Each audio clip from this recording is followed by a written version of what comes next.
I have a new mic too. This is brand new, so I'm still adjusting this. Like it's like 2 days old, so I'm still trying to adjust Oh, it. if you talk into it, it sounds great. Is it really Oh yeah, testing? Yeah. yeah. All right, everybody, welcome back to the YouTube channel. Narcolepsy Boy 94 here with a very special guest on the channel, taking time out his day for the special interview that I've been promoting. So if you've been following Instagram and stuff like that on my Instagram, you know that the interview was coming. But I'll allow my guest to introduce himself. I'll allow everybody to introduce himself and plug in their socials, podcasts, whatever you got going on. You can tell the world, but I'm sure people are familiar with who you are. So, Oh man, thank you so much for having me on, Chris Vliet. If you're watching on YouTube, you can check out my YouTube channel, which is just my name, and also my second YouTube channel, CVV Clips, where we post the most interesting, funny, and memorable clips from all the interviews that I've done. And my podcast is Insight with Chris Vliet.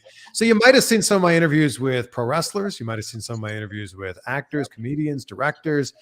We cover the gamut. If they're an interesting person and they have a great story, then I want to hear it. I've been watching. I think you and Ryan Satin.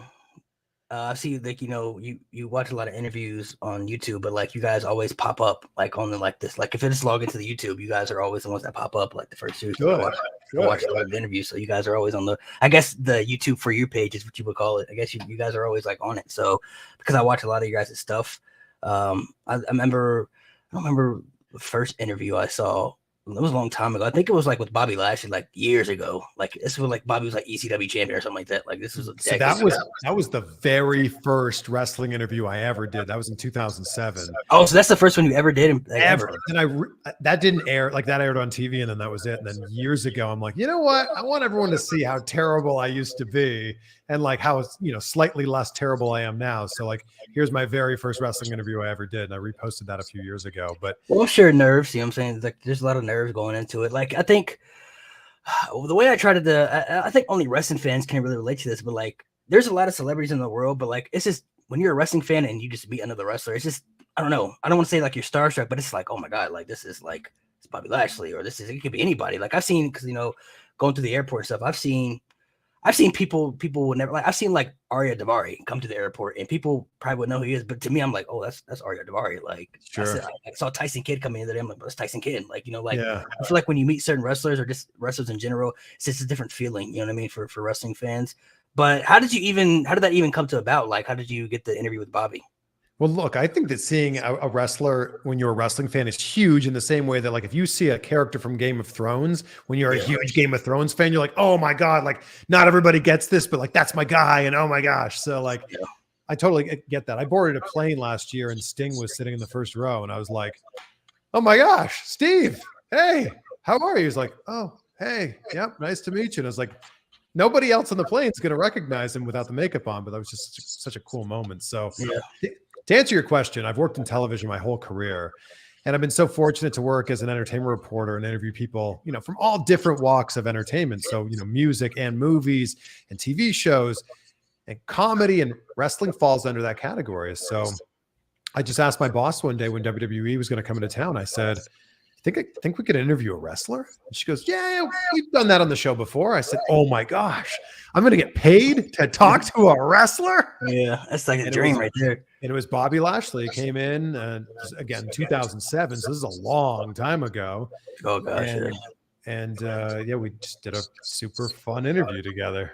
Oh my God. That'd have been, I think that's like, people who make content, that's everybody's dream. They get paid to do wrestling interviews. You know what I mean? Like I've always said, like, you, Ryan Satin, like people like Sean Ross Sapp, like y'all have the best jobs. Like y'all get to like do things for a living that you guys want to do. You know what I mean? Like I don't know if you still work for like a boss or if you kind of do your own thing now, but it's still like I think it's the ultimate goal for a lot of people. I think you probably don't know it, but I think you guys like inspire a lot of people in the community. Like I'm just like I'm a creator, like, and I create content about wrestling, and I know a lot of people are kind of, I guess, inspired by me too to make content, but like you guys are like there, like you're in the position that I want to be in, that many people want to be in, you know what I mean? So I think you guys inspire a lot of people. That's why I watch a lot of you guys' interviews. I try to like study and I just like watching podcasts too. You like to see interviews and always hear people tell stories, but I more so like to kind of watch them to kind of see like what are some cool things to ask. Because I think I don't know if you ever felt this, but when you interview certain people, like I don't know if you've ever been nervous, like I don't know what can I ask and what can I not ask. I don't know if you ever had the interview moment where like you said something and then kind of like,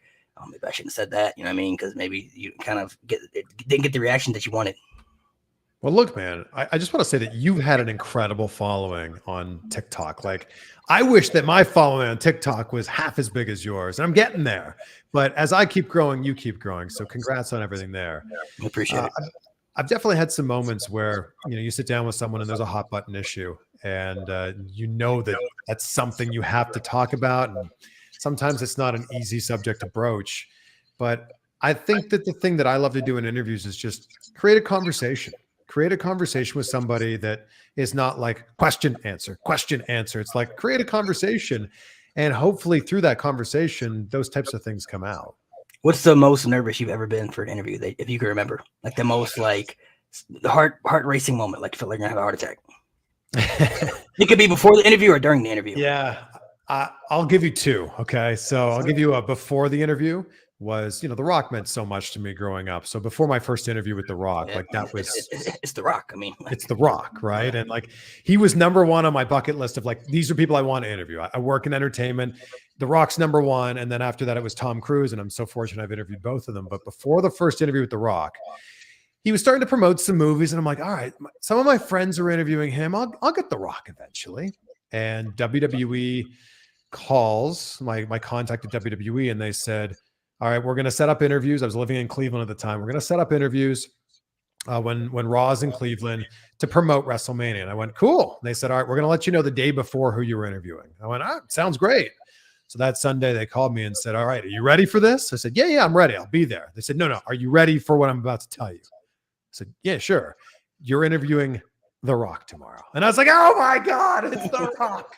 I can't believe this is happening. I got The Rock. Like, I've loved him as a wrestling fan. I got him in the wrestling venue. So the fact that like we were sitting backstage and you're waiting, and me and the other reporters, like waiting for this to happen. And you're just like, number one, it's The Rock. Is it going to be awesome? Like, they always say you shouldn't meet your heroes. I'm meeting my hero here. Is it going to be good?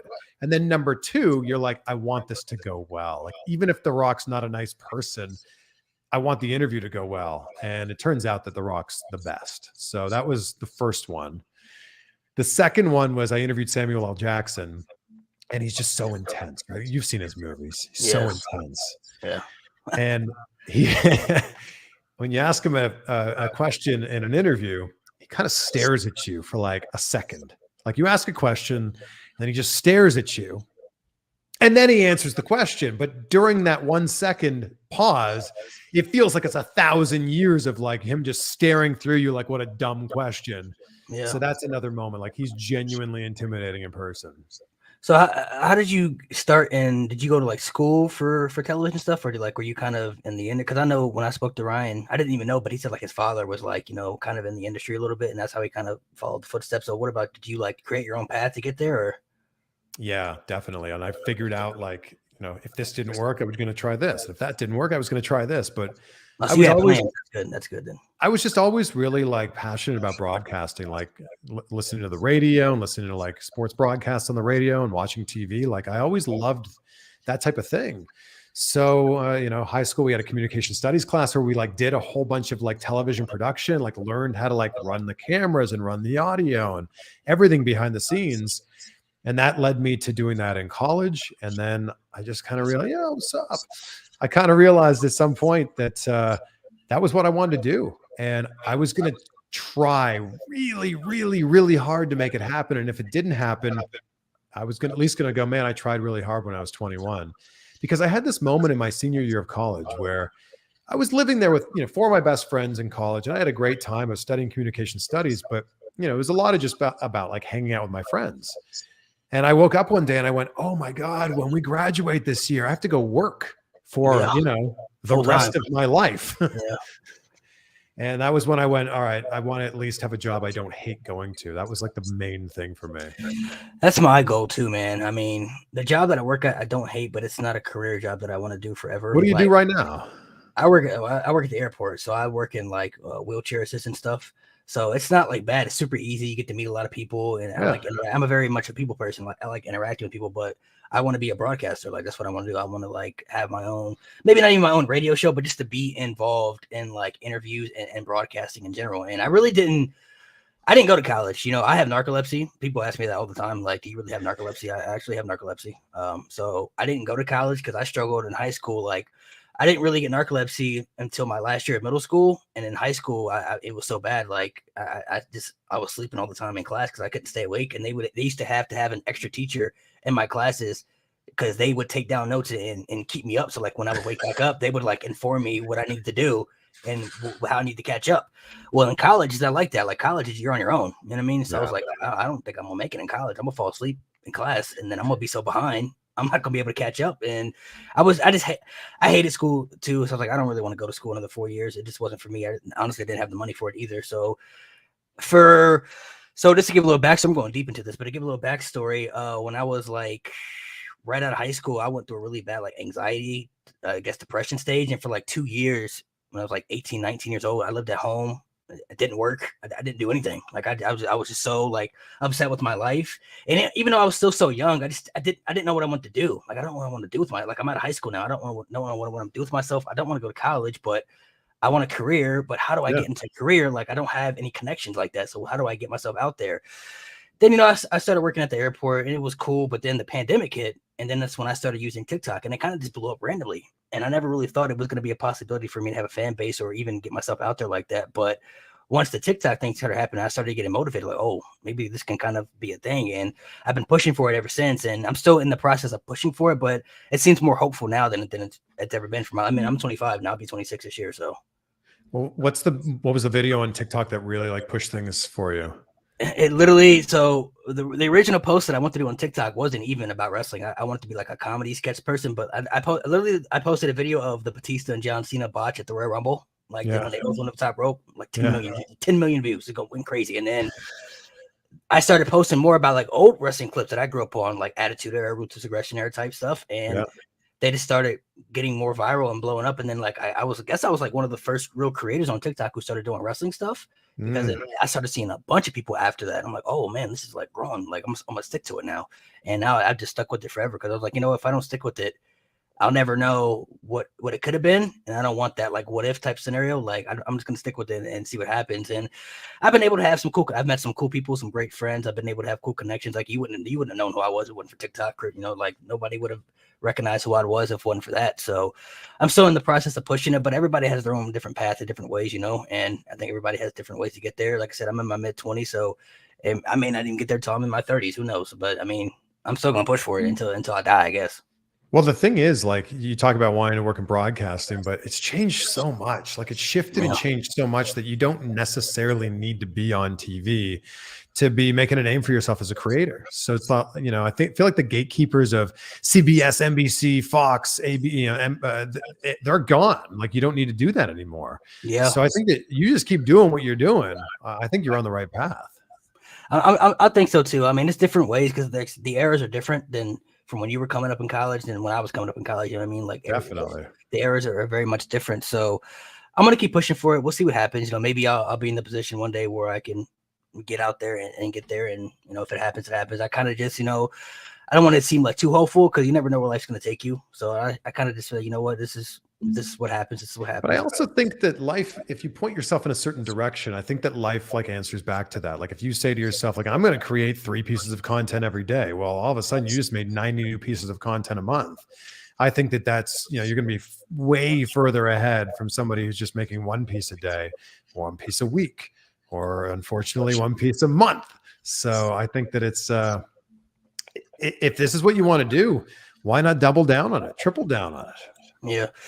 So I have to ask you, we're going to get into some wrestling stuff because I know some people were watching, want to hear some wrestling stuff. I have to ask you because I know you were there for this. You were there for Rock and Hogan. I need to know the feeling. Like I've seen the match. I've watched the match. The atmosphere is crazy, but like there's certain matches that you could go to that I'm sure you'll never forget that. You'll never forget like how you felt. Like I need to know the atmosphere because we all knew that was the big match that everybody was waiting for that night. And I'm going to ask 2 parts to this. How did you feel, the feeling that you had for that match? And do you think that Stone Cold should have got the match over The Rock that year for Hogan? Because a lot of people feel like it should have been Austin in that match instead of The Rock. And I think The Rock match was still fine, but there's always, I guess, that what if it was Austin instead of Rock? I think Rock Hogan makes the most sense. I will say that if you look at that card, it was Stone Cold Steve Austin against Scott Hall, which Really, all that match gave us was an incredible Stone Cold Stunner sell. Yeah. But other than that, like that's a pretty forgettable match. I hate to say that, may Scott Hall rest in peace. But I feel like that match just wasn't, what people were talking about. It was the buildup though of like the NWO versus The Rock and like that was crazy. Everything that led up to that. Like, I'm gonna lay the smackdown on his candy ass NWO style, and he runs him over with a tractor trailer. Like, and what I tell people too. I mean, I do think Austin is the bigger star than The Rock in wrestling overall. But I mean, if you look at that time frame, The Rock was probably more over than Stone Cold at that time. You know what I mean? So I think The Rock was probably the right guy. And I don't know if WWE knew that Rock was going to leave for Hollywood years later, but I mean, he was still younger, and they're probably like, he's the guy for the future. Yeah, and I just think that it made sense. Like, it's Hollywood, Hogan, Rock. I think it just started, like he'd just been in his first film, so like then there was that element to it. But I'm going to be honest. I got tickets to that. I was 18 years old. I got tickets to that. And my friends and I I still have the ticket hanging on my wall over here. That's pretty cool. $135 to sit on the floor, which does not exist now, as you know. Excuse me, $135 for floor seats at WrestleMania back then? No, he sat in the 16th row for $135. For WrestleMania 18, $135 for a floor seat. You can't even get a ticket that's under $1,000 for floor seats. Isn't that crazy? Yeah. I remember that we were walking in and we're like, do we really want to go? And this just kind of tells you like the state of wrestling fans in general. Just it doesn't matter what year, doesn't matter what WrestleMania, doesn't matter anything. I remember us going in going, this card kind of sucks. Like, do we really want to go? Do we really want to spend $135 on this? And I remember we talked to a scalper outside and he's like, yeah, man, I'll give you like $300 for those tickets. And we're like, oh man, $300. And we could just go like watch this at a bar. Maybe we should do that. And my one buddy goes, no, come on, guys. It's WrestleMania. We should do this. I went, all right, you're right. So we went in, and I'll never forget that Rock Hogan match because I was fully intending to cheer for The Rock. And as soon as Hogan's music hit, I went, I guess I am a Hulkamaniac. And the whole crowd turned on The Rock. It was crazy, man. Like, I don't know if you can describe the feeling, but this year when I went to WrestleMania, like literally from the Austin and Kevin Owens match, from the beginning of the promo package to the end, when Stone Cold left, nobody was sitting down. It was the most insane thing I've ever been a part of. Like, literally nobody sat down. People were legit waiting, and the Stone Cold pop is legit. I don't know if you've ever been in the audience when Stone Cold comes out, but the pop. I was there. Insane. I was at Mania last year. The pop is insane. Like, it's like, I've heard superstars get cool reactions like big pops, but when Austin music hit, it was like nobody is booing. The place is literally unglued. Everybody's on their feet. The atmosphere is insane. For the Rock Hogan match, what was it like from the promo to the end of the match? Even when the NWO, the heel turn, they turned on Hogan and everything. Like, what was the feeling that you felt? I felt like it felt 50-50 until the match actually started. And there's, the iconic stare down there. And then when they started trading blows and the crowd was 90% for Hogan, I went, oh, wow, look at this. And I'll never forget there was this kid sitting in my same row, and he was cheering so loud for The Rock. And me and my friends were all cheering, and everybody else in the building were cheering for Hogan. And when The Rock won at the end of the match, he turned to us and he went, see, I told you he was going to win. I told you. And I'm like, well, yeah, of course he's going to win. But like, we're still cheering for Hogan. I remember asking Hogan about that because like Hogan hadn't worked as a face in years, right? Because the NWO run. And you can see a genuine look on his face of amazement when he knocks The Rock to the ground for the first time and he poses like this. And he like kind of perks up like, oh, that's for me? Like the crowd's cheering. Like that's for, like almost like he forgot what it was like to be cheered. He'd been bad guy for so long, yeah. And then he says to The Rock, like basically like, are you ready to change this whole match? And The Rock was like, okay. They changed everything on the fly. And I said to Hogan, I asked Hogan, I said, what did you say to Rock when that happened? And he goes, I told The Rock to slow down because The Rock was like working too fast. Like, slow the fuck down. Yeah, that's pretty cool, man. There's certain matches that you watch and you just wish you could have been there. That's one of them. That's one of the matches I watched. Like, I think it's the greatest match of all time. Like that's a match where if someone's never watched wrestling before and you go, all right, like here's a story of good guy versus bad guy. And like you put this on, I think that they go, oh, I get it. The crowd is, I never liked when people always, I don't know if you heard that term, but people always said like if you like turn the sound down or something like that for the match, then the match isn't good. But like crowds help make matches. That's why the pandemic era was so stressful to get through because there's no fans. Like wrestling fans need crowds. It's not like a football game or even the NBA when they played in the Bubble. Like the Bubble was like some of the best basketball I think we've seen in a long time because it's like there's no crowd, there's no fan favorites, there's no home field advantage. Like it's just you're going at it, and it's just but like wrestling is different. You need fans. You need interaction with the 100%. Crowd.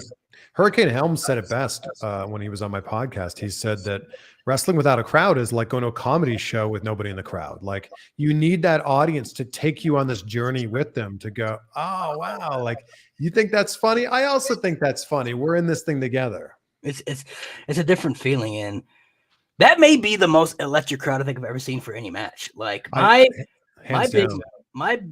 Rock Hogan was your big match for your era. My big match was Cena and Rock because that was my era. That was the big match, like two different generations colliding, and the crowd was lit. But I mean, the Rock and Hogan match is something different, man. Like it's. Well, I think one of the other. I mean, it's Cena versus Punk. The crowd is insane for that. Oh my god, Money in the Bank. That's another one too that you look at them like, man, I wish I could have been.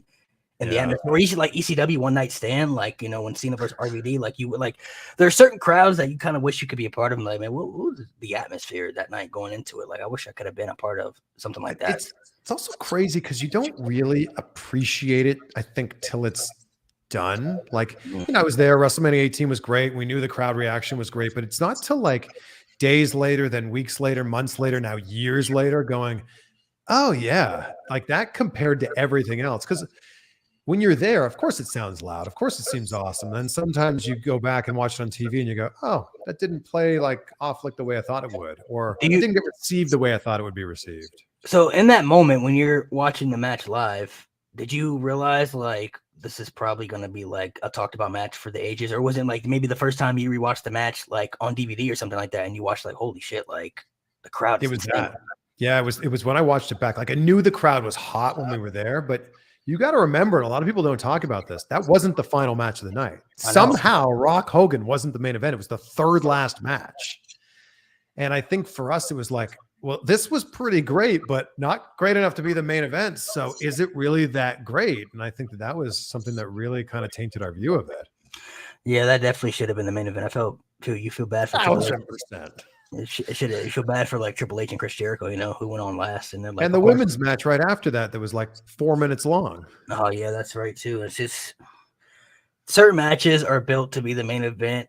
The only excuse I give would be the Shawn Michaels and Undertaker match at WrestleMania 25 because obviously the best feud going into that WrestleMania was Triple H and Randy Orton, but like I don't think anybody knew that Shawn and Taker were gonna like put on that instant freaking classic that people talk. Right. That to me that's my probably greatest WrestleMania match of all time right there because it was like the match was gonna be good. Like, oh, this is gonna be a good match. You know what I'm saying? But like after the match, I remember the match was so good, and this is how you know it was a great match. My grandma had bought the WrestleMania for me at bed. I begged her. I was like, "Grandma, please WrestleMania." Like, I don't ask for much, but like. When WrestleMania would come around, I would always at least ask my mom, my grandma, if they could possibly get it. Like, can you just get WrestleMania? You feel me? Like, it's WrestleMania.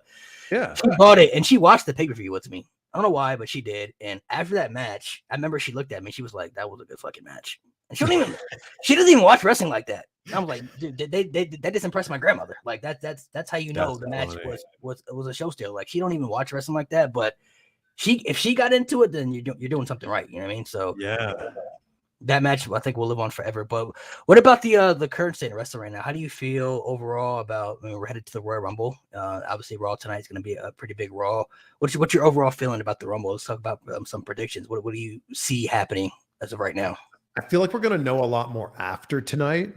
But the great thing about the Rumble is whether you watch every single episode of Raw and SmackDown and NXT, or whether you just kind of watch here and there, the Rumble is something that brings everybody together. My favorite pay-per-view. Yep. It's exciting to for the countdown to happen, the buzzer, who's going to come out. Oh my God, I can't believe that person is back. Like that's what's so exciting about the Rumble. So I will say that I think as we head into the Rumble, and I actually just put a poll up on my YouTube channel about this. It seems pretty clear that everybody thinks Cody and Rhea Ripley are going to win.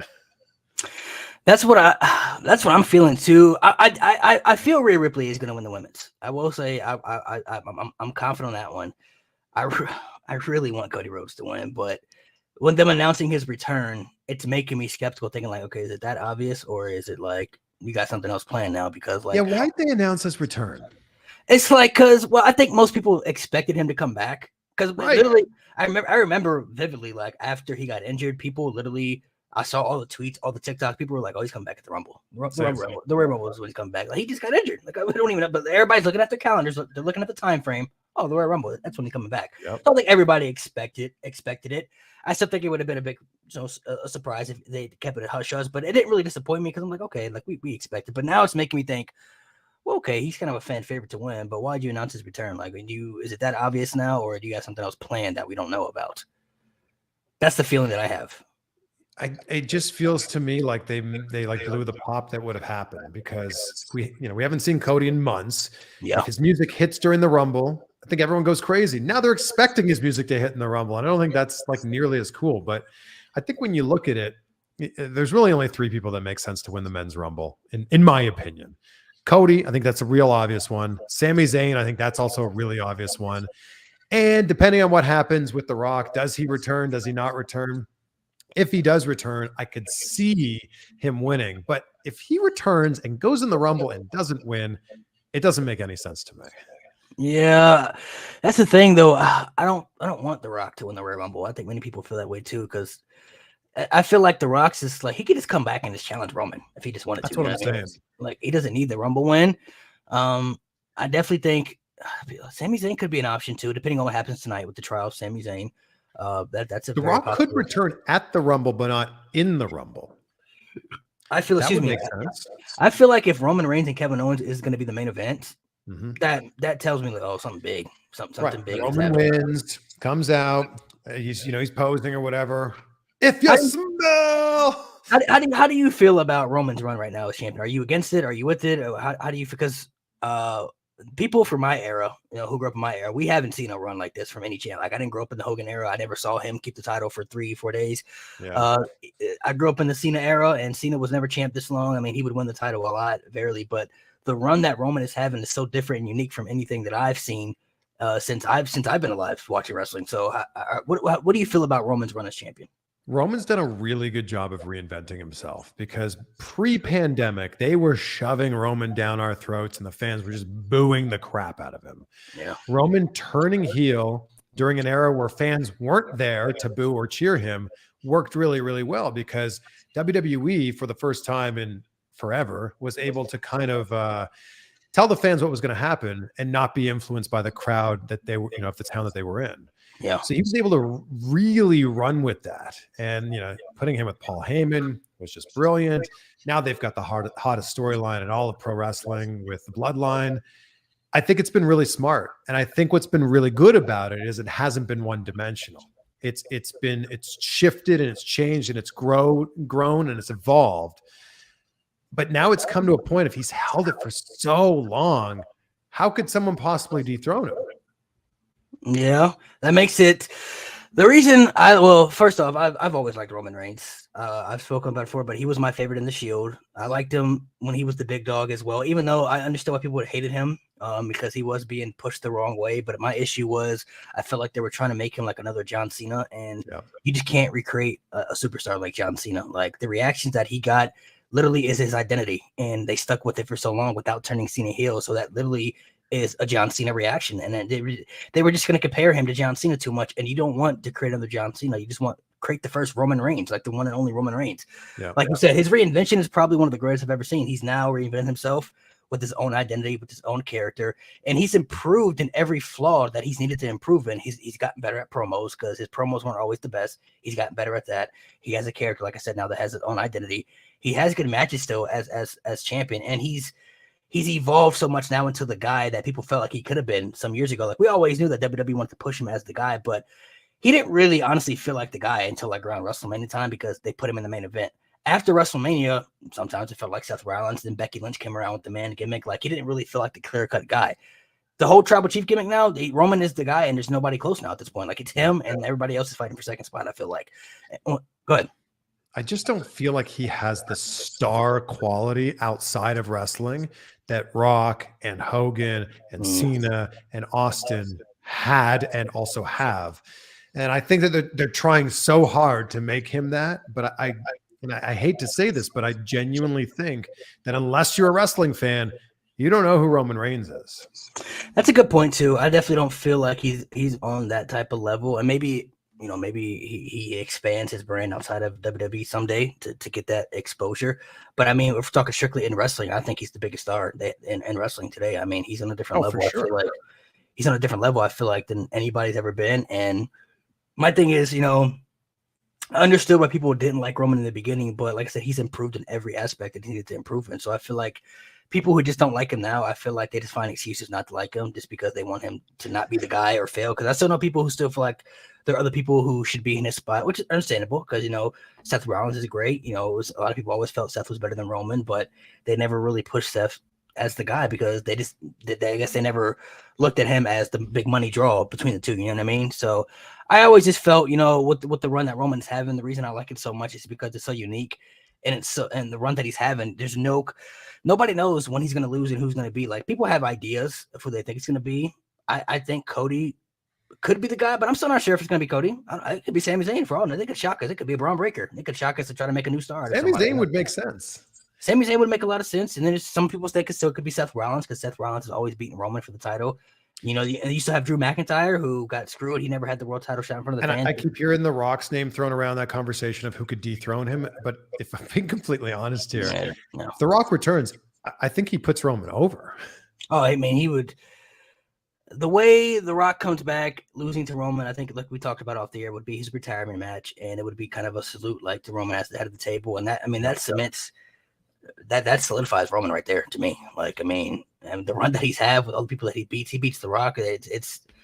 There's no question for me. I told people in many videos, but I believe that Roman's on the path to be top 10 greatest WWE superstars of all time at this point. Like, wow.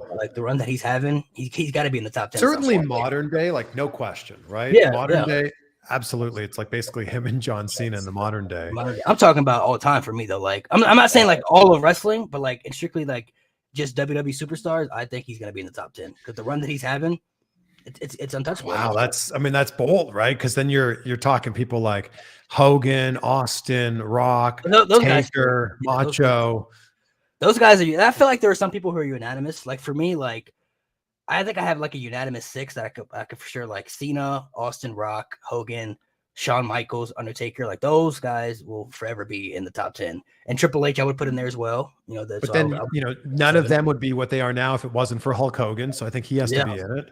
I said Hogan. Yeah, Hogan. Yeah, that's right. And then I think that Macho Man Randy Savage is a huge part of that. But then now we're down to like one slot. You got Macho Man, and you still got like Bret Hart, who I think Bret Hart's kind of undervalued nowadays too. It's kind of upsetting. Like I know Bret Hart's character, I guess, never was the best, but I think a lot of people underestimate his wrestling ability and just underestimate his superstar and impact. Like a lot of people forget, like, yeah, Hogan was the guy for a minute, but through the bad years of WWF, it was Shawn Michaels and Bret Hart, like, that were carrying the torch. And there's an era of people who know who Bret Hart is, and an era of wrestling fans who have never seen his match, like never seen him wrestle. It's like, put on any Bret Hart match. It doesn't need to be Bret versus Mr. Perfect or Bret versus Owen or Bret versus Shawn Michaels. Put on any Bret Hart match, and you'll be blown away by how good he is.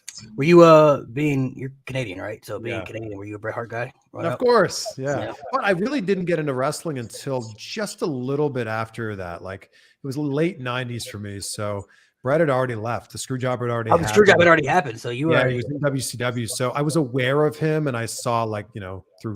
So you started watching wrestling like when you were like you weren't a kid, like you were getting like. I was in high school, yeah. Well, like I was aware of it, but I became a massive fan in high school. So how did you stumble upon it? Like who got you into it? How did that? So originally it was my grandpa who just would have it on at his house. Like whenever we would go visit, he would just have it on because he just liked sports. So if football wasn't on or hockey wasn't on, baseball wasn't on, wrestling was on a Saturday, and we watched it. But I wasn't like a huge fan. I was just kind of aware of it. But then in the late 90s, I had a best friend of mine who was a massive, massive fan. And we did this crazy thing in the 90s called talking on the phone. You would people don't know about that no more. Yeah. So if you had a best friend, you called them on the phone. And every Monday at 9 o'clock on the dot, he would say, "Oh, gotta go. Raw's on." And one Monday I went, well, our conversation's not quite done, so I'll turn it on and I'll kind of like chat with you during the commercial breaks. And I got hooked. I turned it on and that was it. I was sucked right in. Austin McMahon was the main storyline at the time. So who were some of your favorites like in that time frame that you when you were watching? I mean, obviously I know The Rock was Rock drew me in big time because he was just so charismatic both in the ring and outside of the ring. But then I got into everything. Then I started watching WCW and I started watching ECW, and I was a big fan of what some of those guys in ECW were doing. Like when I saw Mike Awesome for the first time, I just couldn't believe a guy that size was able to do the things that he was able to do. When I saw Cash hitting the Hurricane Rana from literally any angle, I was blown away by that. In WCW, I was, this is going to sound crazy, but the Sean Stasiak gimmick, I was really drawn to. Really? Okay. It was over the top and ridiculous. That's interesting right there. Sean Stasiak. I was big into Raven in ECW. Raven was like my guy. The Raven and Tommy Dreamer storyline was so good in ECW. And RVD, obviously Sabu. Me too. RVD, yeah. WCW. Jerry Lynn, like I loved Jerry Lynn, and I had this clip on my computer for years where he was, taking the blood from Steve Corino's blood, and he wrote die on his stomach in blood. Oh my gosh, yeah. ECW was really, really hardcore, man, like real extreme hardcore wrestling. WCW, like I said, I wasn't around for that era, but I've gone back and watched it, and everybody always laughs at me. My guy was Goldberg in WCW. I can see that. Goldberg was the man for me. Triple H was also like a huge influence for me. Like I had a poster of Triple H on my door, and when I was growing up, and like he was. So you're a big Triple H guy, okay. Big Triple H guy, and he had the best entrance. When we're talking about 99, 2000, 2001, he had the best entrance in wrestling. That was when he had the older like My Time theme song with China. Yeah, and nobody really at the time, except for maybe DX, had a theme song like that really made you go, oh. This is something I want to like listen to at the gym, because everyone else was, Austin is a great theme song. Don't get me wrong, but Austin's theme song is just, a guitar riff, instrumental song. I feel like, so were you a big Triple H guy during what they call the Reign of Terror too? Were you still into Triple H during the Evolution days? Oh yeah. I was a big Triple H fan through that whole thing. Although I will say there was a point when Randy Orton started coming up, and that was mainly after his match with Mick Foley, that I went, I think I'm a Randy Orton fan now. Randy Orton, I think. See, before, I'm not gonna lie, during the Evolution days when I was watching, before Randy Orton come up, I was a Batista guy. Batista was the one that for me was like that guy's a monster. I mean, like I like that guy. You know what I mean? Like I was more excited when Batista broke out of Evolution and he went on to WrestleMania to become the world champion. Like that was like the guy for me, in the Evolution days. But then Randy became, I really, probably honestly, Randy really didn't become like one of my all-time favorites until the 2009 run, like when he had the bald head, like Viper Randy Orton. That's what like Legend Killer Randy Orton was cool, but like Viper Orton, that run, I was like, oh man, like he's different now. Like this is a different, like I remember his entrances with the theme, the voice. You talk about theme, like the voices theme, and then he would come out and he had like this weird look on his face, and he was, he had the nice little cut frame with the abs. So I'm like, this dude looks like $1 million. My gosh. Yeah. Like, and it was so, I knew the gimmick was working because, like I said, my grandma would watch a period of time, but she hated Randy Orton. Like she hated it's working.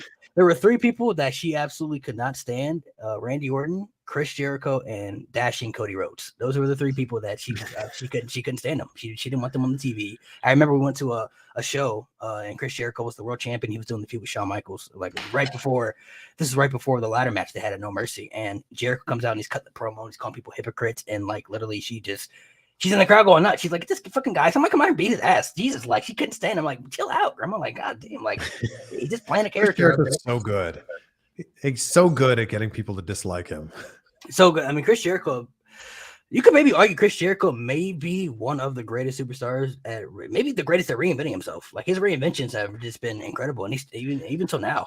Oh, he's unquestionably the best at reinventing himself. Like the fact that he's in his 50s right now, and he's not just showing up once in a while. He's there ready to go every single week. It's so impressive what he's done. And also the thing that I'm really impressed by with Chris Jericho is whatever he sets his mind to, he has accomplished on a massive scale. I want to be a rock star. Well, look at him and Fozzy. I want to be a pro wrestler. Look at what he's doing, in everywhere he's ever been. His podcast is, one of the best wrestling podcasts in the world as well. Like he's so good at going, this is the thing I want to do. Here's how I get there. I'm going to start right now. Chris Jericho definitely is one of the greats. I feel like 08 Jericho all the way up has been some of the, like untouchable. Like, you know, like he before then he was doing good stuff, but even like he said before, like he really didn't become a main event guy until that whole 08 when he was wearing the suit and ties and, you know, he come out and people hypocrites and everything. And when he punched Shawn Michaels' wife and like legit in the face, like at SummerSlam by accident. I mean, like that made the story even more perfect. Like, holy shit, like he just punched this man's wife in the face, like what an asshole. You know what I mean? Like it put Jericho on a different level of heel work. So I really love that run of Jericho. What are some of your favorite superstars just past your like as you got older, past, you know, the Attitude Era all the way up, maybe some people that you really got into the older you got? So Randy Orton, the older he got, I was like, man, I have such a massive amount of respect for him. I'm going to give you a few underrated ones. Like I was such a huge fan of The Miz. Still am a huge fan of The Miz.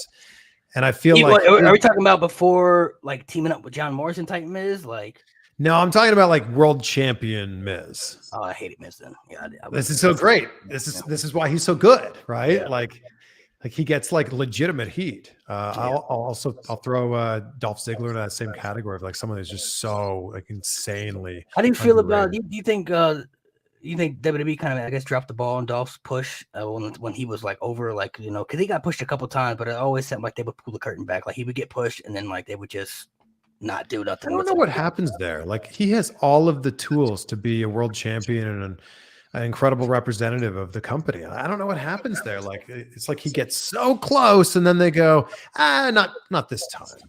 So I don't know. I still think that he has that in him, but it seems like he's relegated right now to this role of just making other people look great, which he's the best at. Like he's the best at making people look good. I've heard people say it's kind of like a curse, I guess. I guess people have said like he's so good, but because he's so good, he has like a curse, you know what I mean? Well, I guess you could kind of say the same for Shawn Michaels. I mean, Shawn Michaels was good, but Shawn Michaels obviously was a way bigger legend and star than Dolph Ziggler. But I mean, if you look at Shawn Michaels' WrestleMania record, he can lose a record at WrestleMania. You know what I mean? Like, I always tell people that. Mr. WrestleMania has one of the worst records at WrestleMania. I don't know why more people don't point that out. My thing is, I'll give you one more. Will Ospreay, I think, is phenomenal, and everything that he does in the ring is mind blowing to me. Will Ospreay is great, and I feel like it's always funny to me that Shawn Michaels is Mr. WrestleMania, but it's like, I don't know, like shouldn't Undertaker have that title since he had the streak for so long? Like Undertaker only lost 2 matches at WrestleMania before he lost, but like he was the guy who had the streak at WrestleMania, so it's like that's your next video. That's your next TikTok right there. That's that's a good topic for a conversation. And it's true, right? It's true. Why would you call? I don't know what Shawn Michaels' WrestleMania record is off the top of my head. I don't know if you do, but no, I mean I know he has. I think not better than the Undertaker's. That's for sure. I think Triple H has the worst record at WrestleMania, but I think Shawn Michaels is like top 3 if I'm not mistaken. Like. Let's look it up. He's got to be top 3. We have all of the world's information at our fingertips. Shawn Michaels at WrestleMania is 6-11. 6-11? Oh my! 6-11. All right. Triple H's WrestleMania record is 10-14. Oh, so yeah, I think he has the worst one if I'm not mistaken. I could be wrong, but I think he has the worst out of the super. I don't talk about like as of legends. It is crazy because that's a great topic of discussion though. Why is Shawn Michaels Mr. WrestleMania when all he does is lose at WrestleMania? That is a good topic for a good conversation. I do feel like that could be a variety of different stuff. So I want to ask, because I am a big John Cena guy, were you anti-Cena? Be honest, anti-Cena like during his prime, or were you kind of like first Cena or kind of like in the middle and neutral? Because I know I was always a Cena fan, and what I think is really interesting about where Cena's at right now in his career is all of the people that were booing him 3 years, 5 years ago, 10 years ago are the ones who are cheering the loudest now when he comes out. They all love him now. It's crazy. I told people that years ago growing up. Well, I started watching wrestling heavily in 2004. So I grew up like during the peak John Cena era, and John Cena was like that was the way The Rock fell for you. That was Cena for me. Like he was my idol. But like I grew up in the era where like it wasn't so cool to like John Cena at a certain period of time. He was getting booed. But I remember telling people, I was like, y'all gonna miss John Cena when he's gone. Like when John Cena's not there anymore, y'all gonna see the importance of his legacy. Y'all gonna see what he meant to the company, and y'all gonna realize like, wow, John Cena really was that guy. Like, you know, he was that dude. And now, like I said, it's so funny now because I feel like, honestly, to me, I feel like Roman Reigns in the same boat. Like a lot of people, I think, dislike Roman Reigns so much, but I feel like when he's gone, they're gonna miss Roman Reigns when he's not there no more. And I think that wrestling fans like to do this thing, especially when someone makes it big, like, when John Cena's making movies now. I think that wrestling fans like to go, ooh, that's one of our people. That's one of our guys. I remember him way back in the day. Even like when it comes to movies, like anything like Batista or like seeing like I'm gonna watch anything they do just because I was a huge fan of them in wrestling. So like anything Batista, I remember watching Batista like in The Mummy, like when he was just doing like little parts, you know what I mean? Like little parts in movies that he wasn't even starring in. And now he's a big movie star now. But anything these people do, I'm gonna watch it. The Rock movie come out in the theaters. I'm gonna see Black Adam. Of course I'm The Rock. Why would I not go see it? You know, like it's I can't wait to see Knock at the Cabin, that M. Night Shyamalan film. That looks really good. Yeah, I'm like, that looks great. And this is really the first time that Dave Bautista has been a leading man. He's been in a lot of movies. He's had big roles in a lot of movies. He's never been the guy in a movie. I think what was it, Army of the Dead? I think he was the leading role in that one, if I'm not mistaken. That was a pretty good. It was on Netflix, like a zombie movie. Yeah, I guess he was one of the. But that was kind of like a movie where it was like a cast, right? Like I don't know, but that was great. It was a cast, but yeah, I see what you're saying, because he actually. I remember seeing an interview with him. It might have been you. I don't know if it was you or somebody else, but I think he said he turned it down because he was going to do. They wanted him to do a different movie or something like that, like a Suicide Squad or something like that. He turned it down to do this because it was a leading role act, and he hadn't had that yet. He was like, I hadn't had that in my career. You know what I mean? I like his aspect of mindset. Like he's trying to expand his acting into different varieties because he's good. He wants to be a well actor. He can do everything. He's great at comedy. He's great at drama. I think that we're just starting to see what he's capable of in all of these movies. I feel like we're going to be talking about Batista in 5 or 10 or 20 years as like just a great actor that used to wrestle at one point in time. So who are some of your favorite wrestlers currently right now, like any promotion, like some people that you think people maybe should look out for more, or some of your guys, like that's like when they're on TV, like that's my guy, that's my girl right there. Well, I mentioned his name before. Will Ospreay does things incredible. Completely unimaginable. And I think that unfortunately, because he wrestles in Japan, a lot of people aren't familiar with his work or doesn't come across their TV that often. So you should go out of your way and just watch a Will Ospreay match. You think he comes to the States, whether it be like AEW or WWE or something? I mean, he did have those few AEW matches, but I don't think he was booked in the best way. Like he needs to be booked like he's booked in Japan, like as a top star. Oh yeah, I tell people like Kenny Omega in Japan ain't the same in AEW. Like if you go watch his match against Will Ospreay at Wrestle Kingdom this year, it's not the same Kenny Omega. Like he's that match is unbelievable. That was so good. That it's just like when you see Kenny in Japan and then you see him in AEW, like they're both great, but it's like the different character and the violent aspect of Kenny in Japan. It's on a different level. It's different level. I'll let you go. Who are some other people that I think that Sami Zayn doesn't get the respect that he deserves inside the ring. And I think that really nice. Well, I think one of the big things is like, look at the match he had last year at WrestleMania where he stole the show against someone who wasn't even a wrestler. That was you were there. That was probably my favorite match on night one, if I'm being honest. Like, and this is what I'm talking about. Like, I think that a lot of people saw that on paper and went, oh, the jackass guys in a match. Like, I'm just going to go to the bathroom during that. If you did stay and watch that match, you saw something that was pretty magical. And I think that Sami Zayn doesn't get the respect that he deserves for being great in the ring himself, but also making people that he's working with look so good. So I think that people think he's some sort of a comedy character now. He is so good at what he does. I feel like what hurt Sammy the most, though, was kind of like, I guess, in NXT, he was really over, really popular, but then he kind of downfalled with his booking. You know what I mean? Like he kind of just like was there, but he wasn't kind of important where people kind of really wanted to invest into him. You know what I mean? But the whole bloodline stuff is like, a lot of people, I feel like that's why they want Sammy to be the one, because it's like he's so over right now. It's just like he's back up to where he was years and years ago. And if they're really trying to make a star out of Sammy, this could be really the time to really kind of solidify him. Like this guy is a superstar, like Hall of Fame type guy. Yeah, and I'll give you one from AEW because I think that anytime MJF's music hits, you have to pay attention. You never know what he's gonna say. Yeah, and that's just it. Like the fact that the reins are off and he can say basically anything that he wants. It's pretty incredible. And he looks better than he's ever looked too. Like he just posted this picture on Instagram yesterday. Like, jacked. Dude, shredded. Jacked. MJF is definitely, I think, somebody even people who may not be too familiar with, because there are some people who are just straight WWE hardcore fans, but I mean, MJF, I think he's brought back something, I guess, with the kayfabe stuff. We really don't know him like very well because he plays this character 24/7. Even when you go to like meet and greets, he's MJF. When you see him on the street and you probably go up to ask for something, he's MJF. In the ring, he's MJF. He's MJF 24/7. So you don't really like, is this guy really like this or is he not like this? You know what I mean? I remember even the interview you did with him when he's eating the food and stuff like that. Like MJF through the whole interview. Like yeah, he's the worst. He's He's just the worst. But the thing that MJF's doing is he's so good at blurring the lines between what's real and what's wrestling. Yeah. And you don't know what to believe with him. And I think that to call him a great wrestler or a great promo guy is a total disservice to everything that he does. Like, he's just a great performer.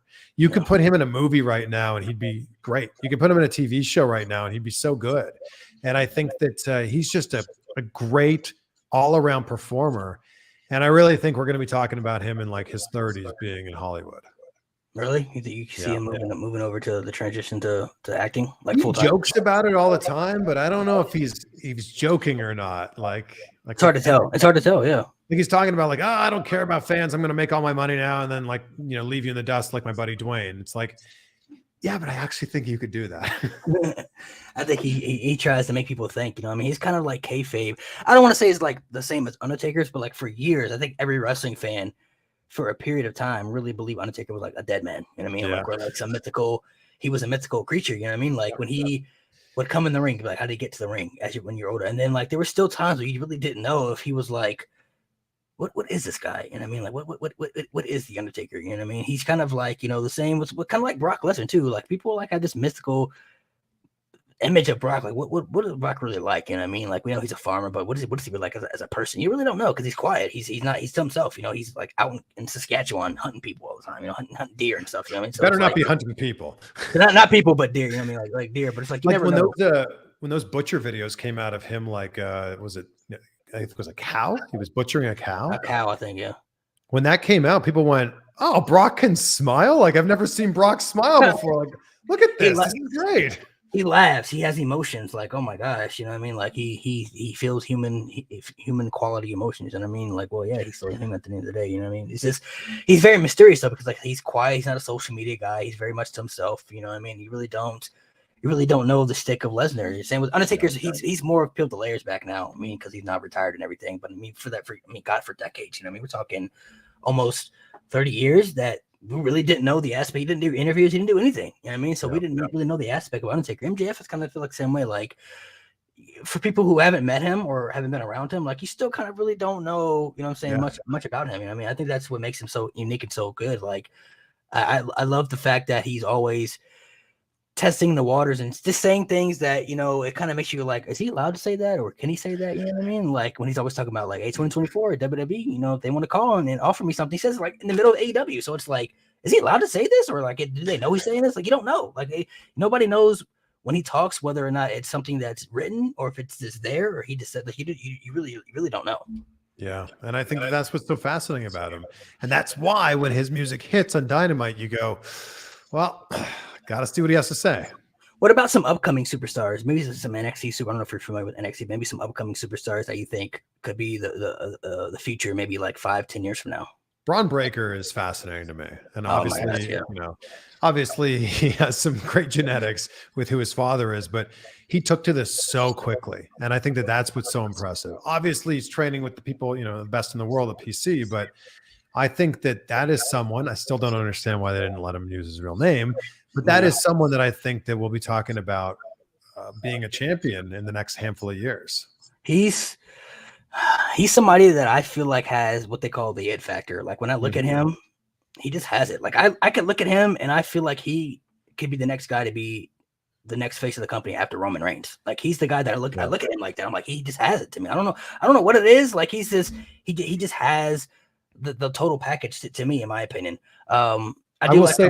I'll give you another one. He's not young, and I guess he's not technically an up-and-comer, but he's pretty new to WWE. And what LA Knight does every single time he gets on the mic, he's so damn entertaining. And, you know, I've known Sean for a long time, you know, dating back to when he was Eli Drake. in Impact Wrestling. It's just like, I knew that he had it. I knew that he had the it factor to, be a massive star wherever he went. And I'm so glad he's finally getting the chance now that WWE is showing that, allowing him to show that.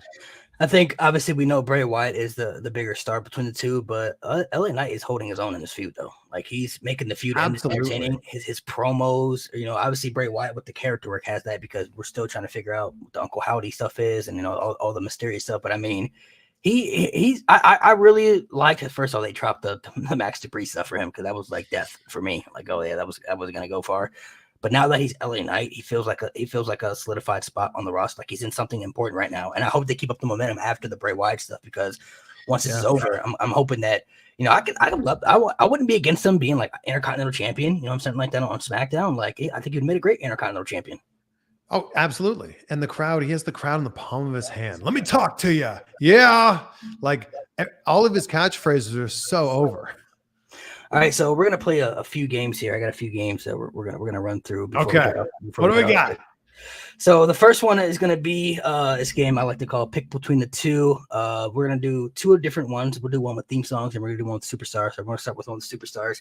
What makes this one hard though is that you actually have to pick which superstar you think is the better superstar. You can't be biased. You can't pick your favorite one. You got to pick which superstar you think is the better overall. Oh, so this is like objective. This is not my opinion. Who objectively is the better superstar? Who you think is the better one? Not your personal favorite. Who you truly think between the two is the better one between the two. You're gonna get me in trouble here. This what makes it hard. And then we're gonna do one with theme songs. When we get to one with theme songs, you just pick what theme song you like. Okay. So we'll start off with superstars. Bret Hart or Edge? Bret Hart. Okay. That one's easy. Come on, everybody's gonna say that, right? I don't know. I mean, I guess Bret Hart is objectively the better superstar than Edge. No disrespect to Edge, of course. Yeah. Now, I mean, I'm not saying your answer is wrong. I don't know how people would answer that. Brock Lesnar or Randy Orton? Objectively? Between the two. Brock Lesnar. I think Brock Lesnar, for me, if he would have stayed in WWE like the time that before he left, he could have been top 10 all time for me. Like I'm talking about just all time. Like his run in the first 2 years was insane. Like and the fact that a guy that big is able to do the things that he's able to do, like he's so incredibly, insanely athletic. It's crazy. And he's also one of those people that, look, obviously Randy Orton looks like a wrestler. There's no question about that. But if Brock Lesnar walks into the room right now, you go, oh, damn, like what kind of beast is that? Next one, Macho Man or Triple H? This is so hard. This is tough. So it makes the game tough. I'm going to go Macho Man. Okay. John Cena or charisma oozed through. And like, look, to this day, everybody does two wrestling impressions. They do Macho Man and Hulk Hogan. There you go. You're not wrong about that too. You're not wrong. Plus, Macho Man, the merch is still pretty big in this game. Yeah. John Cena or Shawn Michaels? Oh, this is so hard. Are we talking about in the ring wrestling?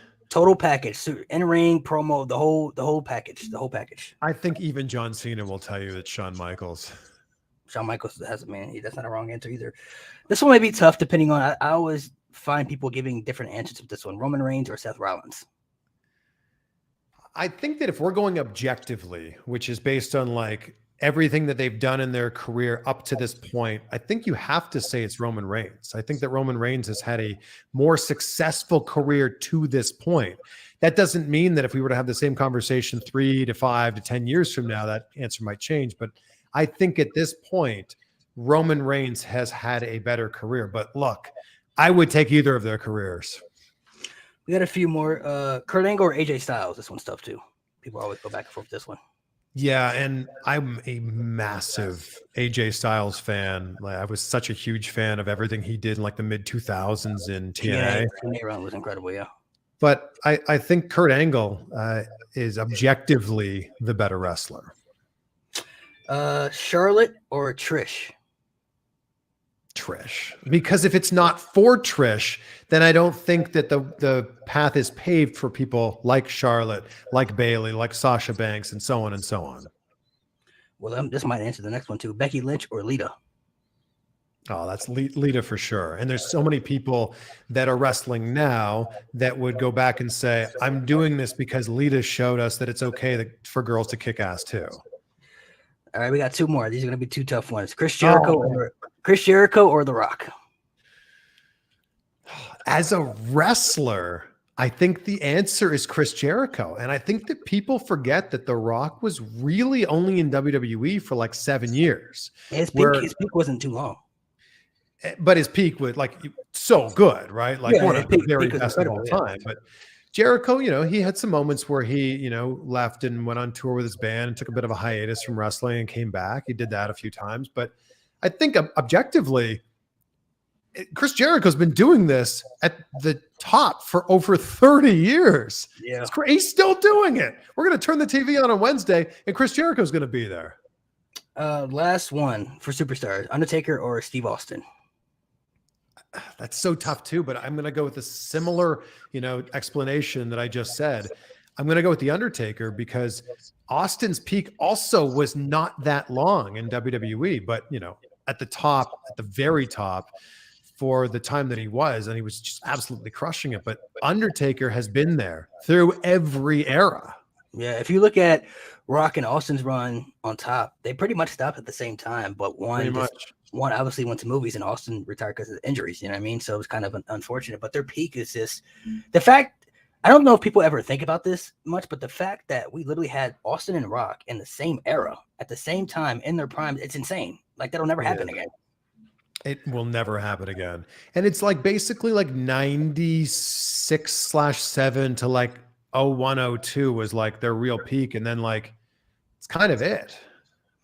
All right, so this next one, you're going to be put on the spot. This is a theme song, so you just pick what theme song you like better. Just your personal preference. Everybody's different theme songs. You don't have to explain why either. You can just pick the theme, and then we'll just go on to the next one. Okay. So we're doing pick between the two with theme songs. Starting off, we have Evolution or Edge Metalingus. Evolution is a mystery. Actually, not even evolution. Evolution. Evolution is a mystery. Randy Orton, Burning My Light, or Randy Orton, Voices? Voices, 100%. DX or the NWO's theme? Oh, that one's so tough. That is tough. That's so tough because they're both so iconic. I feel like I'm going to make some enemies here no matter which way that I choose. I got to go with DX because I was a WWE fan first, and then I was a WCW fan after that. Hey, DX's theme is valid. Triple H, My Time theme, or Triple H, the Game theme? Oh, man, both are so good. But because of when I became a pro wrestling fan, the 1, 2, is this on? That was like huge for me. The Hardy Boys theme or Razor Ramon's theme? Hardy Boys. Hardy Boys. Look, I was jumping off of diving boards doing the Swanton Bomb. Like Jeff Hardy, I don't know why I didn't mention him earlier. He was like a big part of the formidable years of me in high school of like Swanton bombs, doing this in photographs with people, like for no reason. Yeah, just kind of throwing it up there. Yeah, ridiculous. Yeah. John Cena, Basic Thugonomics, or John Cena, The Time Is Now? They're both so good. It's like so good. But my time is now is just so iconic now. And when you actually listen to the lyrics, he has some really good lines in there. Undertaker, like record, you're missing the point. Like, come on. I don't know if you had the rap album, but his rap album was actually pretty good. Like it was fairly good rap album. He's so good. Undertaker's Rollin' theme or Kane's Slow Chemical? Well, Undertaker's Rollin' theme is just a Limp Bizkit song, and I didn't love the American Badass character. I'm sorry. Oh, really? Wow. Yeah. He's the dead man to me. It just felt like he was doing something that, to me, didn't feel like it was in line with who the character was. And I was so glad when he came back to being the dead man. So I'm going to go with Kane there. CM Punk Fire Burns or CM Punk Cult of Personality?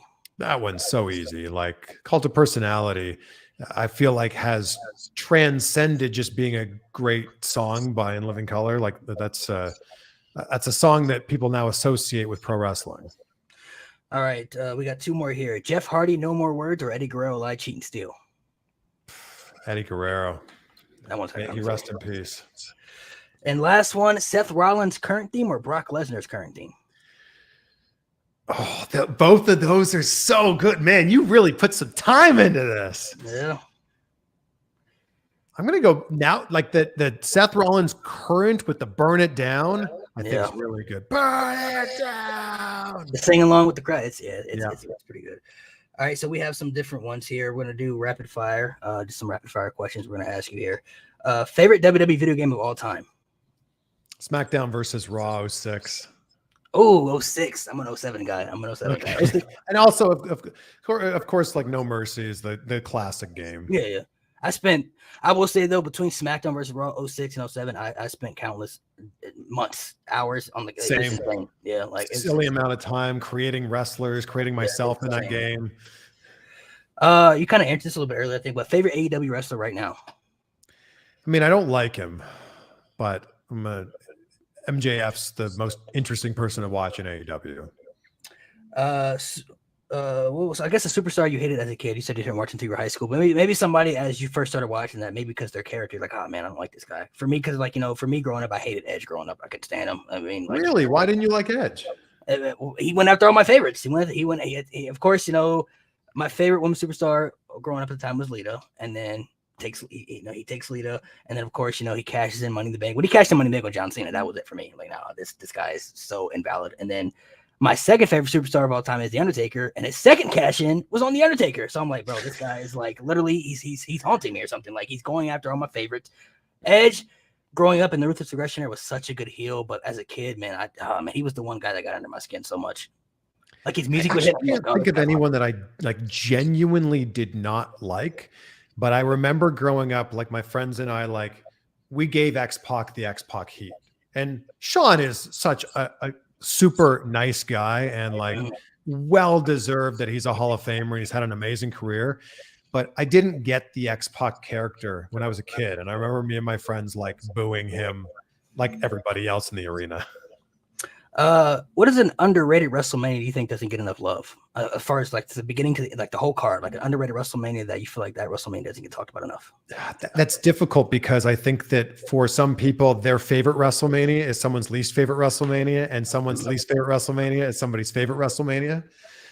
I think that WrestleMania 30, I think, kind of slides under the radar as something that a lot of people, they just remember Brock losing or Brock winning over Undertaker, but they don't remember all the great moments there. Like, that opening segment is the greatest opening segment, in my opinion, in WrestleMania history. Like, we had the surprise of like, oh yeah, The Rock, oh yeah, Austin, Rock, Hogan, like, then Hogan calling it the wrong arena. Like, yeah.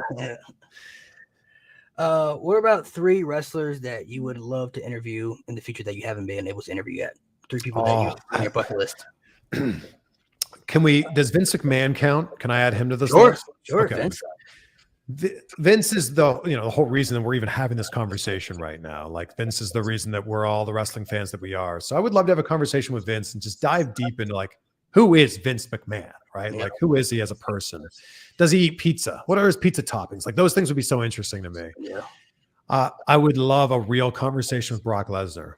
It would just be so great to dive into what makes him tick. You have to make sure it's on a farm somewhere, though. On a farm outside. It can be. We'll do it in his whole, be his setting. We'll just put him like right at home.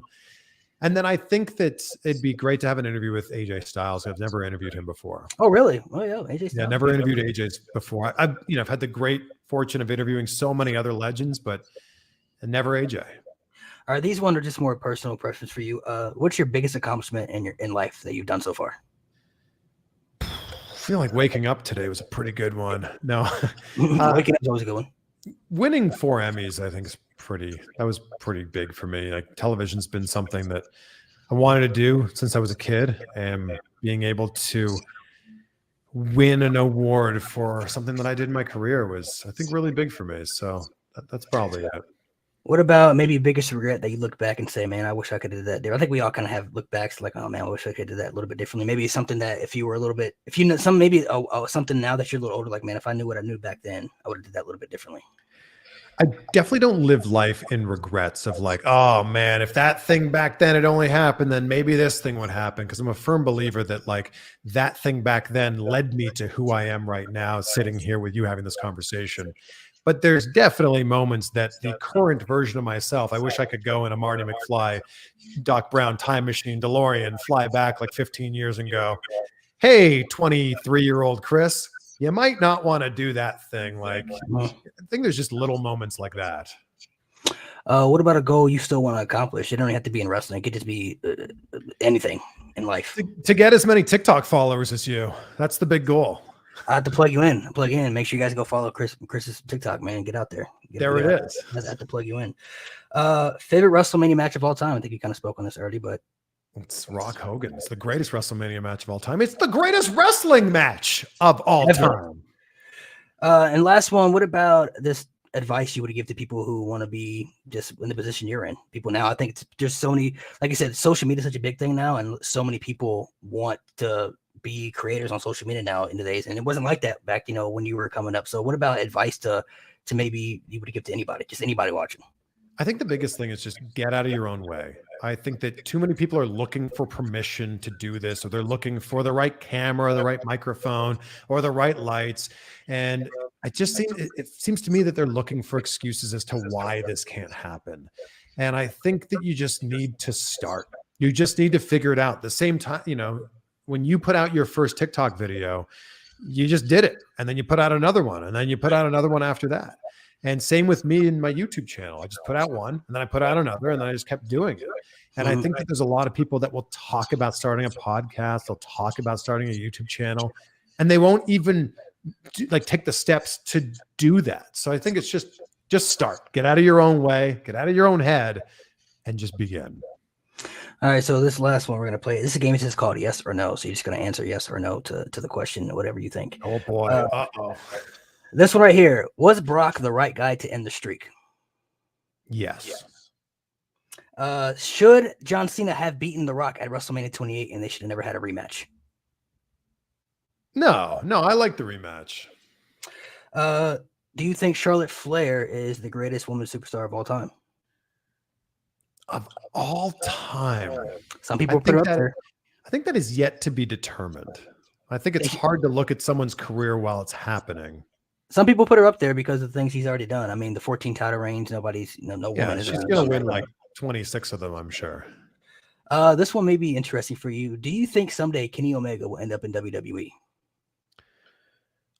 I don't think so, but I guess anything can happen in pro wrestling. Like, that's just my personal opinion of me going, I can't see it happening, but I just don't think that they would allow him to do in WWE what he is capable of doing in Japan or AEW. So I would love for it to happen. I'd love to see what he's capable of. I don't think it's going to happen. Do you think CM Punk goes back to AEW? I think CM Punk, in my personal opinion, is probably done. Do you think MJF stays in AEW when his contract is up? That's an interesting one. And I don't know. I think that Tony Khan should do everything that he can in his power and back up a Brinks truck full of gold bars to make sure that MJF stays in AEW.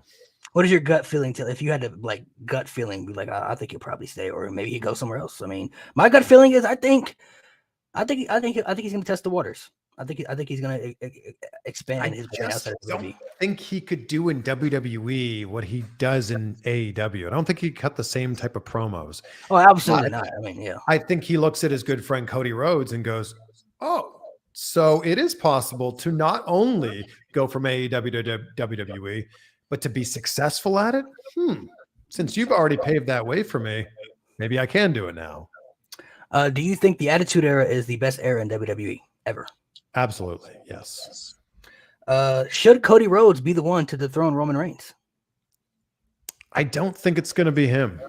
Well, look, I don't think it should be him. I hold true that I think it should be Sami Zayn. Okay. Do you think Roman Reigns will be Universal Champion the rest of the year? Just Universal Champion, not talking both titles, but do you think he holds the Universal title? Are we still going to have both titles? Come on. We got to figure that part out first. I think there's going to be a way that they get the WWE title away from Roman, but I'm talking strictly just the Universal title. You know how hard it is to explain to a non-wrestling fan why there's two championships? Like, do you understand that? Like, okay, well, this guy's the champion and his belt's blue because he wrestles on Friday. And this Yeah. guy's the other champion. His belt's red because he only wrestles on Monday. Like, you know how difficult that is? To answer your question, I think no. Like, I think at some point over the 365 days in 2023, he loses the title to somebody. I don't know who it is. Is it Cody? That could make a lot of sense. Is it Sammy? That could also make a lot of sense. The last one here. Do you think at some point Logan Paul will be a future WWE champion? At some point, whenever? I don't think so.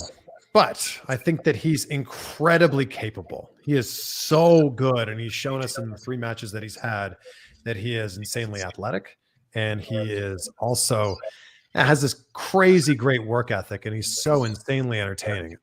I just don't personally, after 3 matches as we sit here right now, I don't see him as a world champion without him winning the Intercontinental or the United States Championship first.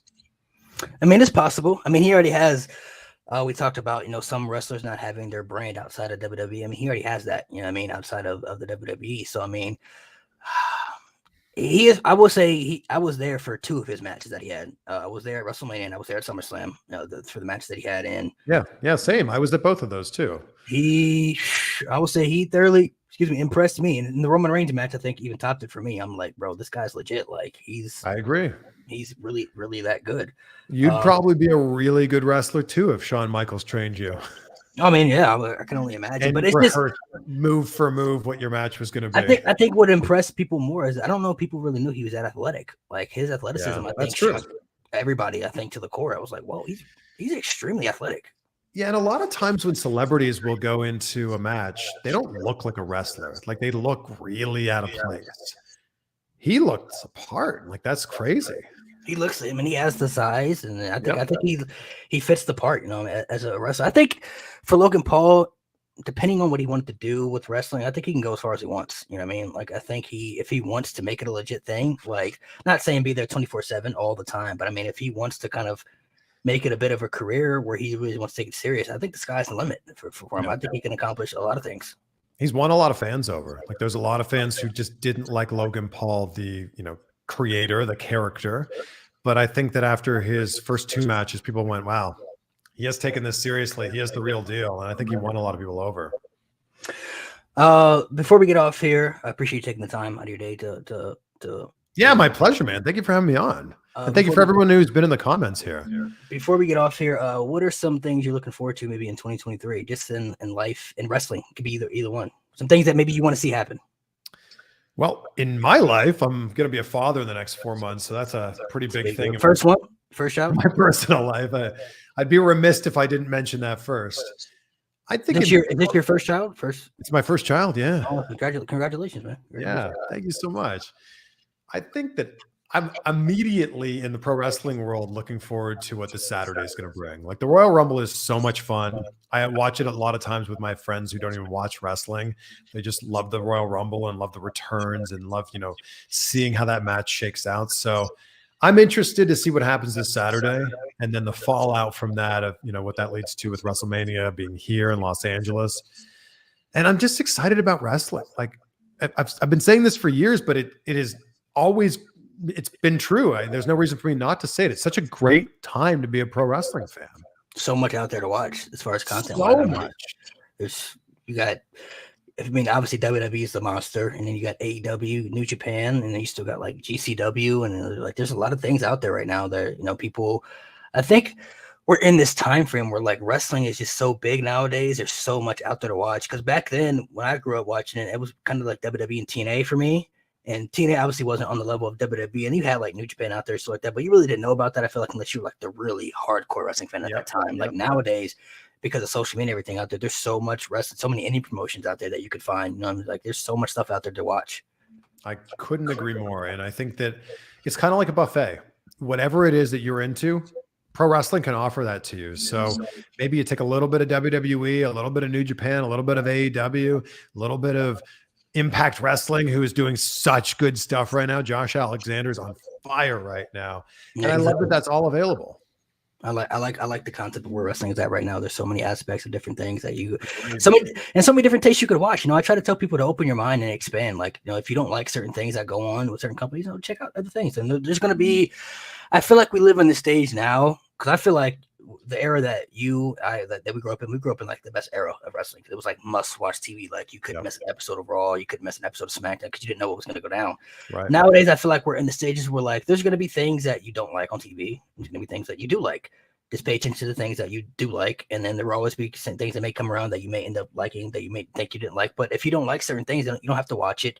You can expand to other things out there. You can go check out, maybe if you like, if you're into like deathmatch wrestling, go check out these GCW. GCW, that's for people who like deathmatch, violent wrestling. That's for them. If you want something different outside of WWE, and there's AEW, there's options out there that people, I think, don't want to expand their mind to get out there and go see, because I think people feel like they have to be loyal to one brand, or they feel like this is the only thing out there to watch. But there's so much stuff out there. If you're truly just a wrestling fan and you love wrestling, there's so much out there to watch that you're probably missing out on if you're not expanding.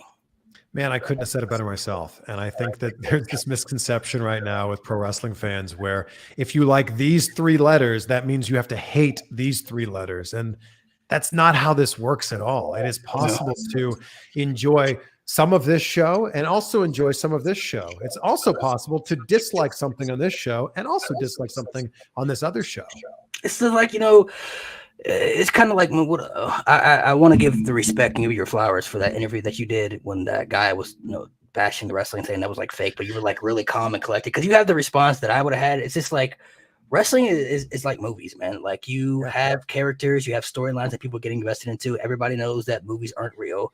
People know that wrestling is predetermined, but you're invested into what's going on. Like people get invested into The Undertaker. People are invested into Luke Skywalker or Iron Man. Like everybody knows that Iron Man is not real. You don't never gonna see Iron Man flying around in the sky, but people still wear the Iron Man suits. People still want to be Iron Man because he's Iron Man. He's an inspiration. And the movies are so cool to watch if you're into that stuff. You know what I mean? Like everybody's into something different. It's just when it comes to wrestling, when it comes to the physical part of it, people think that it's all fake and people don't get hurt. You know what I mean? Like legit, but it's like, no, that's the real part people don't understand about. Yeah, and I get it. And like, if you're into it, great. If you're not into it, that should also be okay. But if you're not into it, you should just be able to respect that somebody is into it and not just try to whittle it down to like this one sentence of, it's fake, right? It's like, oh, come on. Like, we're still talking about that like years and years ago. I remember it was, and I like the stage of wrestling that we're in now, because there was a stage growing up when I grew up. It was uncool to watch wrestling when you got to a certain age. Like once you got to a certain age, it was fake, and you can, why do you still watch that wrestling and stuff? But it's just like it's more accepted, I feel like, because everybody is entitled to like what they like. Not everybody likes Star Wars, but that's okay. Some people tried it, some people just aren't not into it. Some people like Lord of the Rings, some people don't. Some people like Harry Potter, some people don't. Everybody has a different taste when it comes to everything. Some people don't even like sports, in general, and that's fine. But the fact that we still do use the F word today in wrestling, it's still crazy to me. Like people still have this concept that it's all fake, and predetermined and fake is two different things. People have that misconcept. Like obviously, it's a television show. Everything on TV is scripted. Everything on TV is scripted. Like if I were to tell you, oh, why do you watch The Bachelor? It's scripted, right? Like you wouldn't get upset. You'd be like, yeah, but it's fun to watch. Yeah, it's just like, like I said, in any movie, like of course, like when they did Iron Man dying in Endgame, like they knew he was going to die in Endgame. They wrote it in the script, like it was there. And that doesn't mean that like it can't be emotional when it happens and you witness it and you're along for that ride. That's what makes movies and everything so interesting. They expanded life. So I always feel like it doesn't bother me. I don't think it bothers you either when people use the F word, because I just know how people are, and I just know it's there. It's nothing you really can escape it because it's pro wrestling. But for the people, I think we're in the era more where wrestling is more respected also as well. Like wrestling is talked about on sports here and ESPN. It wasn't getting covered like that, when we were younger. It wasn't looked at as a sport. Nowadays, it's more respected, which I like to see, because pro wrestlers are some of the, not even some of the greatest athletes, but some of the greatest, entertainers in the world. And some people just don't know that because they feel like, oh, well, he's not really punching him in the face. Well, of course not. He's not supposed to punch him in the face, but that's the whole concept of it. Like, of course they know who's going to win the match. There has to be a winner and has to be a loser. But in between storyline aspect, when you build up to the story and then the physicality within the match, like you could watch match. I show people matches all the time. Like I remember one of the famous clips that I've showed people is when JBL smashed Eddie Guerrero with that steel chair, and Eddie Guerrero was just like blood all over. And people were always like, "Man, is that real?" Well, you tell me. I mean, you see the blood coming out of his head, like he's like leaking blood out of his face. So you tell me if that's real or not. Like, Yeah. what do you think? You know, Mick Foley gets thrown off the cage. Well, did he really get hurt? Ask Mick Foley. Maybe he'll give you the answer. Right. You know, so, but thank you for taking the time out of your day to join. Really my pleasure, man. Thank you. I know you're a busy guy. Maybe I'll see you at WrestleMania when we come around. You know, things are happening. People will be busy, but we'll see what happens. But let's do it, man. I'll be there. But my pleasure. Thank you so much for having me on, and continued success to you both here on Twitch and YouTube, where we're streaming right now. Are we on TikTok right now too? No, just Twitch. Okay, well, then continued success on TikTok for you too. Hopefully, man. Hopefully, big things come. You know, I definitely want to expand my content out there. So, hopefully, things come my way. But big things coming to you, Will. I hope you get those interviews, man. You got to get that one with Brock. Like I said, you got to make it happen in like in the farm or something, man. Like I'll fly to Saskatchewan to make it happen.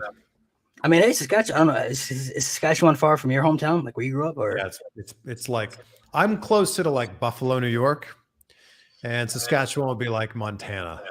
Okay, so he's like up there. He's probably up there in the mountains somewhere, for all we know. Like or he's North Dakota, like around there. Yeah, he's like hidden somewhere. But make sure you guys. I'll let you one more time if you want. Plug in your stuff, your podcasting and stuff. Make sure you guys go check out all of Chris's content. He does some great content, great interviews with a lot of wrestlers and some of your favorites. Yeah, man. Well, thanks again for having me on. Chris Van Vliet on YouTube and CVV Clips on YouTube, and then it's just at Chris Van Vliet on all social media. So let's get me to as many followers as you on TikTok. And then make sure you guys stay tuned. We'll be doing Royal Rumble predictions. Also, another Jeopardy coming this week as well, with some surprise guests that you guys may be familiar with as well. I do a lot of wrestling Jeopardies on my YouTube channel that people are really into. And like I said, Royal Rumble predictions coming as well. And also make sure you guys go check out the Players Choice YouTube channel. They're pretty big in the sports media as far as like basketball, football. I'm now a part of the PC Wrestling podcast that we do every Sunday at 9 p.m. So we talk everything wrestling on there as well. Make sure you guys go check that out. And once again, thank you so much, man, for taking the time out of your day to My pleasure, man. Thank you. Thanks for the invite.